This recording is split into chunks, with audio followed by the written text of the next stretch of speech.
Hello guys. Iwanan natin sa idol guys na naman tayo kasi makibagong Pilipinas na tayo.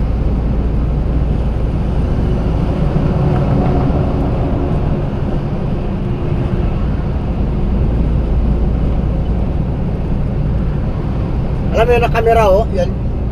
Yan ang tawag na danger camera. Pag lumagpas ka sa speed limit dito, kasi naka-minus 10 yan eh. Pak, diretso yan sa abser mo. Iyak ka na lang, pag sahod, automatic. Babayaran mo yan, 150. O depende sa takbo mo. Pag tumakbo ka ng 100 kph per hour, automatic yan, magdagdag yan, 200. Kailangan dito maging maingat ka talaga. Ay, magmamadali ako. Ganun.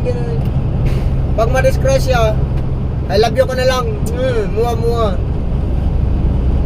Hindi kita masul. Ganunin ka lang ng engineer.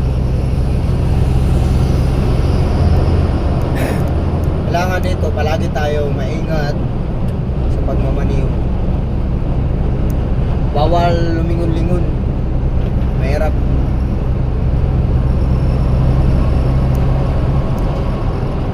Ako dati, mga badi, yung unit ko dati, yung bago pa ko dito, brand new talaga. Kasi ako pinakamatagal dito. Man na automatic. Kaso hindi ko nagustuhan yung automatic, kaya nagbakasyon ako, umuwi ako sa Pilipinas. Kasi madali lang mabalahaw, kaya iniwan ko na lang doon sa Tabuk. Yung man na 6-wheeler lang yun. Pero yun nga, ayaw ko ng automatic kasi walang power. Gusto ko ito, kasi yung kumpanya kasi namin maliit lang. Maliit lang yung kumpanya namin, kaya hindi makibago naman. May mga bago na mga unit, pero doon sa mga grupo na matrabaho, dito sa akin, hindi naman masyado. Relax lang naman at saka hindi naman ako kaskasero niya. Kunti lang.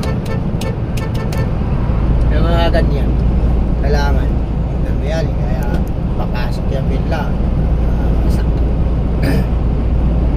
Sigurado basag yung simot.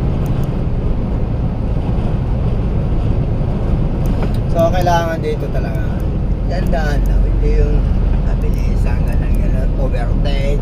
Dito ka na sa highway, super highway, main road, o overtake ka pa, naghahabulan, nakipag-drag race ka, makipaghabulan ka, overtake ka ng overtake. Dito ka sa malapit ka pa sa akin, sasampalin kita, yung mukha mo. Pasaway ka. Dapat yung straightan lang, hindi kay overtake lang, malakas tong ko. Pinagbigyan ka lang. Wala namang malakas na mga China, kasagaran, mga power ng China, mga bayot yan. Dyan sa mga subida yan, parang lastiko yan, bigla na lang mawawala yung power ni Shakman. Alam ko yan, kabisado ko yung Shakman.